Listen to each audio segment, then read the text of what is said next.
Ini adalah lanjutan dari video ini yang dimana gue ngebahas gimana kisah penangkapan dan kelakuan bos kartel di penjara. Gimana mereka bisa jatuh dari tahtanya dan apakah kehidupan mereka di penjara tuh sama gitu kayak narapidana pada umumnya. Oke, tanpa berlama-lama lagi langsung aja kita mulai videonya.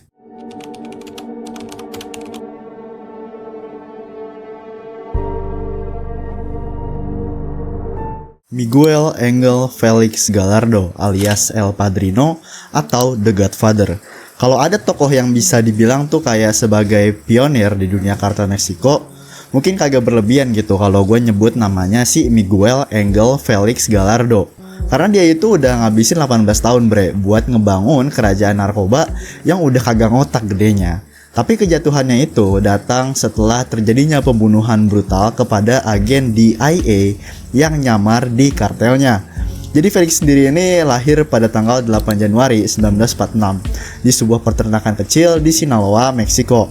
Di usianya yang lagi itu 17 tahun, dia udah masuk ke kepolisian dan akhirnya kerja buat pemerintah sebagai agen polisi federal. Pas ngambil tugas jadi pengawal gubernurnya Sinaloa, Felix tuh ketemu sama yang namanya Pedro Aviles Perez. Yang dia ini itu adalah seorang penyelundup narkoba dan kagak butuh waktu lama. Gara-gara pertemuan itu Felix direkrut buat ikut ke bisnis marijuana dan heroin punyanya si Perez ini. Tapi ya setelah si Perez ini tewas gitu kan dalam baku tembaknya sama polisi, Felix ini langsung ngambil alih bisnisnya dan ngebentuk yang namanya kartel Guadalajara. Jadi alasannya dibuat kartel Guadalajara ini itu sebagai adanya sebuah jaringan penyelundupan narkoba yang konsolidasi sistem perdagangan narkoba Meksiko di bawah satu operasi besar Nah, dengan ngejalin kerja sama bareng kartel lain, Felix berhasil memperluas bisnisnya. Tapi bukan cuma itu doang. Ada lagi satu faktor yang bikin Felix ini bisa ngegedein bisnisnya, yaitu korupsi Felix tahu gitu kan siapa aja orang yang bisa diajak main belakang buat tetap aman. Gara-gara itu dia bisa dapat jaringan pejabat korup yang ngelindungin dia dan kartelnya pun bisa berjalan lancar tanpa banyak gangguan. Tapi itu semua berubah setelah adanya insiden pembunuhan Kiki Camarena yang adalah seorang agen DIA. Tanggal 7 Februari 1985, sekelompok pejabat Meksiko yang korup itu nyulik Kiki, yang emang udah dalam beberapa hari terakhir itu lagi nyusup ke kartel Guadalajaranya punya Felix kan. Penculikan ini adalah balas dendam karena Kiki itu udah berhasil ngebantu nemuin dan ngehancurin Rancho Buffalo, yaitu ladang marijuana besar punyanya kartel Guadalajara. Dan sebulan kemudian tubuh Kiki ini ditemuin sekitar 70 mil di luar Guadalajara. Dari hasil forensik sendiri itu diketahui kalau dia ini tuh udah disiksa secara brutal sebelum akhirnya dibunuh. Dan kagak lama setelah penyelidikan dari aparat, Felix dijadiin tersangka utama bareng sama dua rekannya, yaitu si Rafael Caro Quintero dan Ernesto Fonseca Carrillo. Banyak yang percaya kalau Felix ini udah merintahin penculikannya Kiki, tapi keputusan untuk ngebunuh si Kikinya itu adalah suruhan dari si Caro Quintero. Karena Felix sendiri dulu tuh udah pernah bilang bahwa ngebunuh seorang agen DIA itu adalah langkah gila dan tolol yang pasti bakal bikin pemerintah Amerika Serikat marah banget kan. Dan ya bener aja gitu. Kematian Kiki ini micu amarah besar dari DIA yang langsung aja bikin misi buat ngeburu kartel Guadalajara. Caro Quintero dan Fonseca Carrillo itu langsung ditangkap beberapa bulan setelah pembunuhan itu. Tapi Felix sendiri itu berhasil bertahan lebih lama berkat koneksi politiknya. Nah, tapi nih ya, walaupun sempat bisa lolos, tekanan dari pemerintah Amerika Serikat ke pemerintah Meksiko itu akhirnya sampai juga ke Felix. Dan di tahun 1989, otoritas Meksiko itu berhasil buat nangkep Felix di rumahnya Awalnya sih Felix ini dijatuhin hukuman 40 tahun penjara. Tapi abis ngejalanin 28 tahun, dia diadilin ulang, terus diberi tambahan 37 tahun lagi. Cuman walaupun udah di penjara ya kan, Felix ini tetap jadi salah satu pengendali utama narkoba di Meksiko dan ngejalanin operasinya ini lewat telepon. Tapi hidup di balik jeruji udah pasti kagak mudah buat si Felix. Dia tuh katanya sering ngeluh soal kondisi buruk di selnya yang ukurannya tuh cuman 2,4 kali 4,4 meter. Dan dia bahkan juga kagak diizinin buat keluar ke area rekreasi Dan akhirnya di tahun 2022 kemarin, Setelah perjuangan hukum yang panjang, Felix akhirnya diberi tahanan rumah karena kesehatannya yang udah nurun drastis katanya. Jose Artemio Maldonado Mejia. Jose ini adalah sosok yang pernah jadi kepala geng Pueblo Unidos, yang merupakan kelompok penculik dan pencuri bahan bakar yang terkenal brutal di Meksiko. Jadi November 2021, Jose ini akhirnya ditangkap sama polisi. Tuduhan yang dia hadepin itu juga kagak main-main bre, yaitu karena adanya keterlibatan dalam pembunuhan massal, penculikan, dan pengelolaan jaringan pencurian bahan bakar. Nah, gara-gara itu dia langsung dipindahin ke penjara Tula di Hidalgo, Meksiko. Tapi sebelum kita ngomongin aksinya di penjara, kita balik ke awal ceritanya dulu. Januari 2019, terjadi sebuah ledakan besar sekitar 10 mil di luar Tula, Meksiko. Ledakan ini tragis banget bre, karena newasin 137 orang. Dan gimana kejadiannya? Jadi awalnya tuh geng Jose ini secara ilegal itu nyoba buat nyadap salah satu pipa minyak terpenting di Meksiko yang ngehubungin kilang besar Tula ke Gulf Coast. Gara-gara itu minyaknya jadi tumpah selama berjam-jam, dan warga lokal ya otomatis berbondong-bondong langsung ngumpul gitu kan buat mulungin bensin gratis itu. Tapi mimpi buat nyerokin bensin gratis itu malah berubah jadi mimpi buruk ketika bahan bakar itu tiba-tiba tersulut api dan ngebikin kobaran api raksasa yang ngebakar sekitaran daerah itu. Setelah tragedi itu, pemburuan terhadap Jose ini jadi makin intens dan akhirnya dia ketangkep. Tapi seperti yang sering terjadi di dunia kriminal, ceritanya kagak selesai di sini bre. Desember 1, 2021, cuman sebulan setelah penangkapannya, geng Jose ini ngelakuin aksi pelarian penjara yang gila banget. Gimana caranya? Jadi mereka itu pakai truk modifikasi yang dilengkapin sama alat penghalau besi buat nabrak pintu garasi penjara. Bahkan mereka juga nanam bom di mobilnya itu buat ditaruh di berbagai titik, biar sengaja nyiptain kekacauan dan ngalihin perhatian polisi dan sipir penjara yang ada di situ. Pukul 4 pagi, truk itu menerobos masuk ke penjara dan anggota geng yang bersenjata itu langsung nyerang para penjaga. Para penjaga kagak punya pilihan lain dong selain ngelepasin para tahanan ya kan, daripada harus tanggung jawab kenapa-kenapa. Nah, habis itu total 9 tahanan berhasil kabur, termasuk Jose sendiri. Mereka kabur itu dengan 6 mobil yang udah siap nunggu di luar. Bahkan setelah cabut, geng ini sempet-sempetnya sampai naruh paku gitu di jalan menuju penjara buat bikin lambat para polisi yang ngejar mereka. 2 bom mobil yang mereka ledakin di tempat lain itu juga makin bikin polisi kewalahan. Itu loh bom mobil yang tadi dipasang di berbagai titik itu.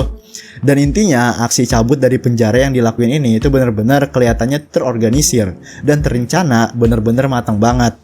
Tapi seperti yang sering kita dengar di cerita kartel, pelarian besar kayak gini tuh selalu berakhir dengan penangkapan juga ujungnya. 18 April 2023, Jose sendiri akhirnya berhasil ditangkap lagi setelah 4 bulan jadi buronan. Kali ini dia langsung dipindahin ke penjara keamanan maksimum dengan pengamanan yang super ketat. Karena pemerintah kagak mau ngambil resiko, dia cabut lagi. Ernesto Alfredo Pinon de la Cruz alias El Neto. Cerita kali ini datang dari Chihuahua, Meksiko, yaitu tentang seseorang kriminal yang kagak pernah berhenti bikin kekacauan, bahkan dari balik jeruji besi sekalipun gitu bre. Namanya itu adalah Ernesto Alfredo Pinon de la Cruz, tapi biasanya itu dikenal sebagai El Neto. Dari usia muda, hidupnya ini tuh udah bener-bener penuh dengan kejahatan. Tahun 2007 aja, pas dia ini baru nginjek usia 18 tahun loh bre. Dia itu mimpin gelombang pencurian, penculikan, dan pembunuhan brutal yang bikin gempar negara bagian Chihuahua waktu itu. Setahun kemudian, popularitas gelapnya bikin dia ditangkap dan dijeblosin langsung ke penjara. Tapi sama kayak cerita sebelumnya, dia ini berhasil cabut. Nah, pas 1 Januari 2023, El Neto ini bikin pelarian dari penjara negara bagian Cerezo nomor 3 di Ciudad Juarez. Dia tuh cabutnya kagak cuman sendiri doang, tapi bareng 24 narapidana lainnya yang ikut kabur dalam operasi ini. Pelarian ini tuh ngelibatin baku tembak juga yang newasin 17 orang, termasuk 10 penjaga penjara. Tapi bre, itu juga belum semuanya. 4 bulan sebelum pelarian ini, penjara yang sama itu juga udah diguncang kerusuhan, ditambah sama baku tembak dan pembakaran yang kelihatannya tuh terkoordinasi di seluruh kota. Hasilnya ya 11 orang tewas waktu itu. Tujuan semua ini sih katanya buat ngehalangin rencana pemindahan El Neto ke penjara federal yang lebih ketat. Soalnya pas waktu itu emang sempat ada kabar burung kalau El Neto ini mau dipindahin. Di luar penjara, El Neto sendiri itu dikenal sebagai ketua dari geng Los Mexicles, yang adalah kelompok kriminal yang bertanggung jawab atas sebagian besar kekerasan di Juarez. Ciri khas kekejamannya itu, dia sering ngirim kepala korbannya ke keluarga mereka dalam kotak pendingin. Ini kelakuan yang kalau kagak psikopat gue kagak tahu apalagi disebutnya. Saat ditangkap, dia langsung hadapin tuduhan 30 penculikan dan banyak kasus pembunuhan. Dan hasilnya dia langsung dapat hukuman 224 tahun penjara, bre.